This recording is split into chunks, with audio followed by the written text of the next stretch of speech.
Pessoal, boa noite. No último vídeo que eu fiz aqui no canal, eu falei sobre a questão da rejeição de Israel. Eles rejeitaram o Messias como nação e por isso Deus voltou-se para todos os gentios. Na verdade, nós não tínhamos esperança nenhuma. Todos os gentios eles estavam praticamente perdidos, né? Nós não tínhamos condições nenhuma de sermos salvos. Mas o único meio de nós sermos salvos era pela própria rejeição de Israel. Israel rejeitou o Messias, mas isso foi um propósito e um plano de Deus, que na rejeição de Jesus, aí eles mataram Jesus, e Jesus derramou seu sangue e tal, e houve assim uma salvação universal. Pela rejeição de Israel, nós acabamos sendo salvos, né? E como eu havia falado no vídeo anterior, se Israel tivesse acreditado no Messias como nação, Israel como nação tivesse acreditado no Messias, então Israel seria as testemunhas de Jeová, que seria, eles ia espalhar a salvação a todas as nações. Mas não foi assim que aconteceu. O Espírito Santo mudou todo o plano, todas as coisas, na vinda do Messias, na vida de Jesus. O Espírito Santo mudou tudo, ele endureceu o coração da nação de Israel, endureceu o coração dos líderes, e eles rejeitaram o Messias. Tanto é que eles expulsaram Jesus do templo, eles expulsaram Jesus das sinagogas, não permitiram mais Jesus ensinar, nem no templo, nem na sinagoga. E Jesus passou a ensinar na rua, debaixo das árvores, no mar, né, em todo lugar, nas casas, ele começou a ensinar. E aí as pessoas passaram a acreditar. Então, vem aí o que? Vem aí a manifestação do Espírito, mostrando para Jesus como ele daí, de agora em diante, ele ia agir. Então ele foi para o povo, né? Por isso que a Bíblia diz que todos quantos o receberam, deu-lhes o poder de serem feitos filhos de Deus. Então, nós fomos agraciados pela rejeição dos escolhidos. Aqueles que eram escolhidos, que era a nação de Israel, somente a nação de Israel, ela era escolhida, né? Porque eles eram filhos de Abraão, Isaac e Jacó, então eles eram dos filhos da promessa, mas eles rejeitaram, e nessa rejeição a gente pegou aproveitou, né? essa ocasião, e nós somos salvos. Mas tudo isso foi plano de Deus. Um estudo mais criterioso, pegando as profecias lá do Velho Testamento, a gente pode analisar que já havia até o Espírito Santo usando alguns profetas para falarem sobre essa questão, que haveria uma salvação universal, mas não deu detalhe de como seria, e acabou de que foi dessa maneira, né? Então, eu quero ler aqui continuando nisso tudo, isso tudo está relatado, a questão de Israel, dos gentios, da rejeição de Israel, da eleição de Israel, está tudo relatado em Romanos, e nos capítulos, a partir ali dos capítulos 9, capítulo 8, 9, 10, 11, está tudo relatado em Romanos, e você pode ver isso lá. Eu quero ler até um texto aqui de Romanos, para vocês entenderem alguma coisa aqui que eu quero explicar para vocês. Em Romanos capítulo 9, quem escreveu Romanos foi o apóstolo Paulo, né? Ele diz assim: digo a verdade em Cristo, não minto, testemunhando comigo no Espírito Santo a minha própria consciência. Tenho grande tristeza e incessante dor no coração, porque eu mesmo desejaria ser anátema, separado de Cristo por amor de meus irmãos, meus compatriotas segundo a carne. Isso é, ele está falando de Israel, né? Ele está dizendo, ó, sou israelita, são israelitas, pertence-lhes a adoção e também a glória, as alianças, a legislação, o culto, as promessas, deles são os patriarcas, e também deles descende o Cristo, segundo a carne, o qual é sobre todos, Deus bendito para todos sempre. Amém. Então, o apóstolo Paulo está dizendo aqui que ele sente dor no coração porque Aconteceu isso, de Israel ter sido tão duro com as promessas. E na verdade, Israel ele tem sido duro não só da agora, não só da agora. Desde a época dos reis, você pode ver que o povo, os líderes, tanto os religiosos como os reis, eles têm aqueles reis que eram duros de coração, eles não acreditavam nas promessas de Deus. E se alguns acreditavam, alguns deles acreditavam, mas acreditavam em parte. Tanto é que Deus levantava os profetas para falar com os reis: olha, vocês estão errados, não é assim, é desse jeito, e pá. Eles iam sempre orientando, mas muitos reis não quiseram ouvir a palavra de Deus por meio dos profetas. Tanto é que o reino foi dividido, ficou o reino do norte, o reino do sul, e mesmo assim se acabou. Deus permaneceu o reino de Davi, porque ele prometeu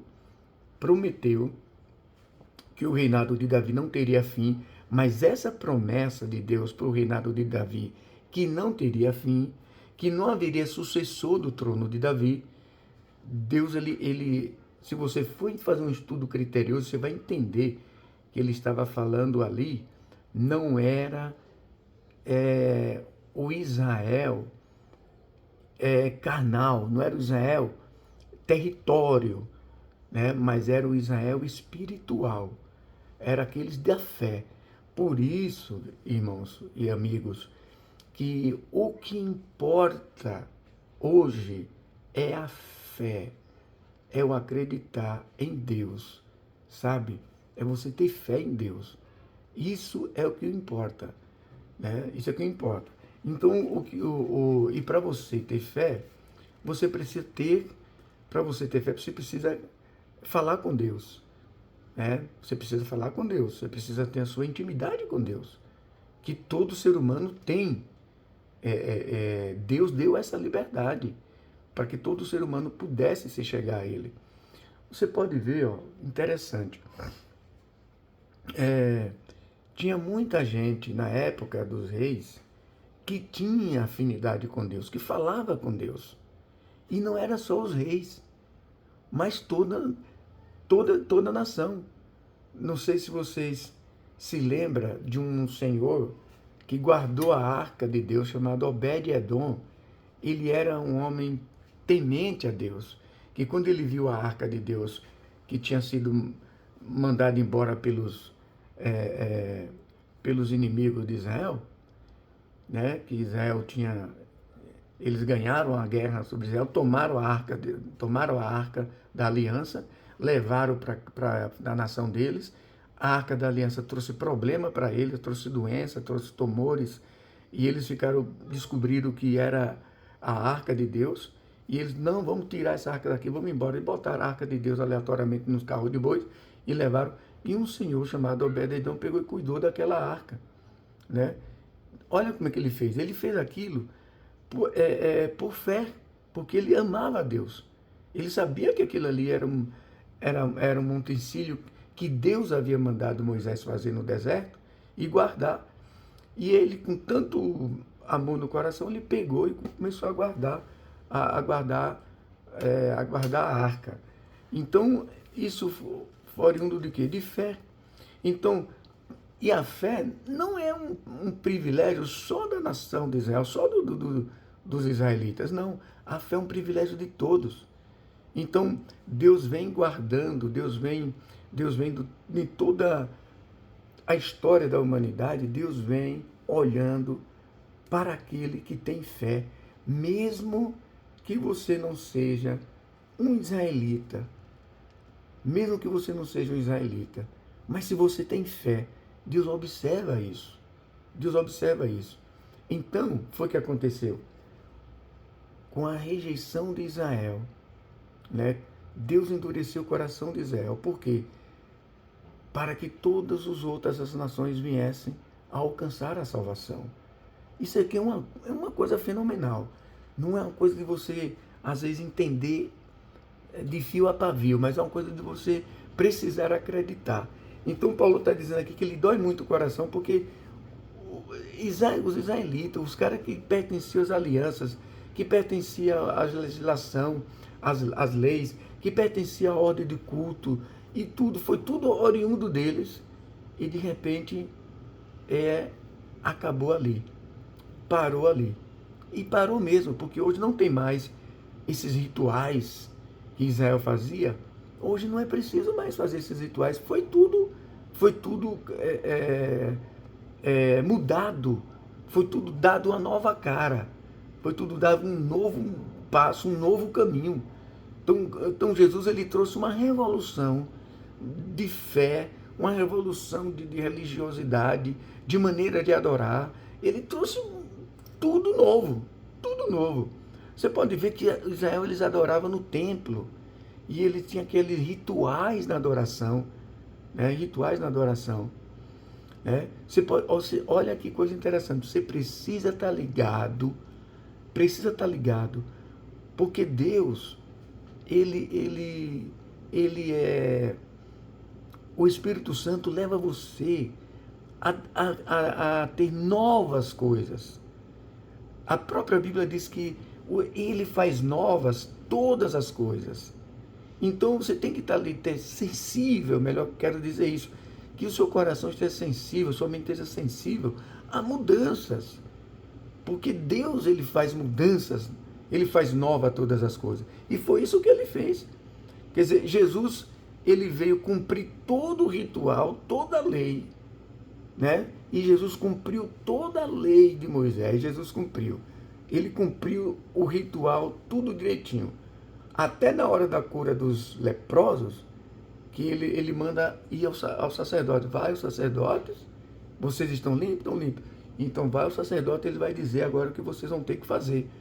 Que eles têm que, depois de limpo, ainda tem que passar para 7 dias, sei lá, algum lugar lá, para poder ter a certeza de que realmente a lepra estava curada, enfim, para depois se misturar com o povo. Tem isso aí. Então Jesus, ele obedeceu, ele cumpriu. Tem pessoas que dizem assim, mas Jesus não cumpriu o sábado. Jesus obedeceu o sábado, sim. Só que ele estava ali sendo o Senhor. Ele é o Senhor. Foi ele que criou o próprio sábado. Foi ele que criou todas as coisas. Né? Antes de vir ao mundo, ele já existia. Então ele criou todas as coisas. Então estava ali quem era maior do que o sábado. Por isso que ele disse, eu sou maior do que o sábado. Eu sou o Senhor do sábado. Ele diz, eu sou o Senhor, fui eu que criei o sábado. Né? Quando acabou todas as obras, aconteceu no 7º dia. Então não tinha mais nada para fazer, já era o 7º dia e por isso ele descansou. E descansar não é que Deus estava cansado, não é que ele estava cansado. Esse descansar quer dizer que ele acabou, ele fez assim, tudo que era para ser feito se fez. Não precisa fazer mais nada. Pronto, acabou. É nesse sentido aí. Não é de descansar, de que eu cansei e agora eu vou descansar. Não, porque Deus não se cansa. Então veja bem, então Paulo está dizendo que ele estava sentindo muita dor no coração, porque todos esses privilégios, as leis, as alianças, os reis, os profetas, tudo foram oriundo de Israel. Né? E que agora jogaram, né, os judeus, desprezaram tudo isso, jogaram tudo fora. Mas foi um propósito de Deus, porque foi endurecer no coração desse povo, para eles rejeitarem o Messias, para que ele se voltasse para todos os gentios, todos os povos. Por isso que o apóstolo João ele fala, eu vim para os meus, mas os meus não me receberam. Então Deus deu-lhes o poder de serem feitos os meus filhos. Então agora, todo o que crê passa a ser filho de Deus. Se você crê, você passa, em Jesus, você passa a ser filho de Deus. Então, é isso que ele quer dizer aqui no capítulo 9. E olha que coisa interessante assim.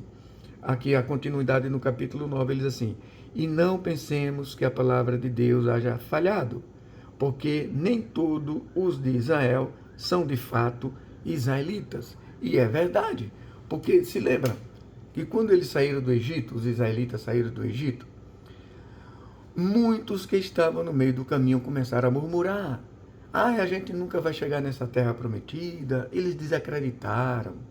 Então, desde aquela época, o Espírito Santo já queria mostrar para os líderes que os verdadeiros israelitas são aqueles que acreditavam. Não eram aqueles que falhavam, eram aqueles que acreditavam. Né? E muitos deles morreram no deserto, com coração duro, porque não acreditaram. Outros disseram, eu prefiro estar no Egito. Eu prefiro estar no Egito, estava comendo, estava bebendo. Preferia estar lá. Então, olha a mentalidade desse povo. Então, essas pessoas de coração incrédulo não são israelitas. Por isso que Paulo está dizendo assim, os verdadeiros israelitas são aqueles que são de fato, né? Aqueles que acreditam de fato. Então ele diz assim, ó, nem por serem descendentes de Abraão são todos filhos. Ó, mas em Isaac será chamada a tua descendência. Isto é, estes filhos de Deus não são propriamente os da carne, mas devem ser considerados como descendentes os filhos da promessa. Os filhos da promessa. Então, Deus havia prometido a Abraão de fazer dele uma grande nação. E essa grande nação, que se tornou depois Israel, a nação mesmo literal, Israel, mas não é esse sentido que Deus está falando. Deus está falando que faria de Abraão uma grande nação, mas essa nação que ele está se referindo é a nação da fé, daqueles que acreditam, porque nem todos acreditaram nas promessas. Então, quem não acreditava na promessa, não é filho de Abraão. O filho de Abraão é aqueles que acreditam. Então, está entendendo, está acompanhando o raciocínio? Então, Israel, hoje, o Israel verdadeiro, o Israel de Deus hoje, que o apóstolo Paulo está falando, no capítulo 9, é o Israel que acredita, que tem fé em Deus, que tem fé no Filho que veio para salvar a humanidade. Esses são os verdadeiros israelitas. Então Deus invalidou a promessa? Não. A promessa que ele fez para Abraão se continua até hoje para aqueles que acreditam. Né? Para aqueles que acreditam. Vejam bem, quando Deus falou para Sara que ela iria ficar grávida, que já havia passado o período de menstruação dela, Abraão já estava na idade avançada. Gente, o que é que Deus está falando com isso? Precisa ter mais explicação. O que é que ele está falando com isso? Ele esperou o físico de Abraão se desvanecer. Ele esperou a fertilidade de Sara se desvanecer. Tudo oriundo da natureza se desvaneceu. Aí, quando as forças de ambos tinham se acabado, que não havia mais possibilidade deles terem filhos, aí Deus vai dizer assim, você vai ter filho. Isso é o que, gente? Isso é fé. Fé. E ela sorriu, mas ele acreditou. E ela sorriu, ela desconfiou, ela disse, eu não acredito. Aquele riso dela foi um riso de descrença. Como pode ser? Eu já passei o meu período menstrual, eu já não tenho mais fertilidade, você já é um homem velho, como é que pode ser? Para Deus é possível todas as coisas. Para Deus é possível todas as coisas. Então tem muita gente hoje que gosta de ter as coisas assim explicadas, com detalhes, sem fé. Gente, explicar as coisas em detalhes sem fé, não adianta. Né? Não adianta. É a mesma coisa de você às vezes querer questionar a divindade de Jesus. Ah, Jesus não é Deus. Jesus não é Deus. Jesus é o Deus vivo e verdadeiro. E não precisa questionar mais nada. Ele é o Deus verdadeiro. Você precisa crer nisso. Porque isso é que implica a salvação. A salvação só está nele. Quando o profeta Isaías, ele fala, lá em Isaías fala, Deus falando assim, eu sou o Salvador. Veja bem, Deus está falando, eu sou o Salvador Fora de mim não há outro. Eu sou o Salvador. Aí mais tarde, vem Jesus e ele fala, eu sou o Salvador. Eu sou o único. Eu sou o caminho, a verdade e a vida.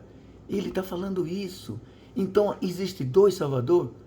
Um do Velho Testamento e outro do Novo? Não, não existe. Existe um Salvador só e ele é Deus. Ele é Deus, ele é Jesus, né? Jesus para nós, porque quando Deus veio, ele assumiu a pessoa do filho, e por isso, para nossa compreensão, para nós confiarmos nele, para nós vermos essa salvação, como muitos viram lá na época que ele andava aqui na terra. As pessoas viram a salvação, como Ananias falou, agora os meus olhos viram a salvação. Eu já posso ir tranquilo, meus olhos viram a salvação, né? Então, ele veio como sendo o Salvador. Então não existe dois Salvadores, existe um só. Tanto do Velho como do Novo Testamento é um só. Ele é o único, o mesmo. Então, a salvação é para aqueles que acreditam. Se você não acreditar, você não pode estar salvo. Basta acreditar, basta ter fé. E eu finalizo por aqui, desejando a você uma ótima semana. Deixe o seu like, deixe o seu comentário e vamos acreditar em Deus. Vamos acreditar, vamos depender dele em todas as coisas, tá bem? Deus abençoe. E esse comentário está lá em Romanos capítulo 9, você pode acompanhar, pode ler depois e tirar suas dúvidas. Deixe o seu comentário, se você não entendeu, se você entendeu, deixe o seu joinha, se inscreva no canal, dá uma força para nós aí e um abraço, um beijo no coração e vamos continuar na fé.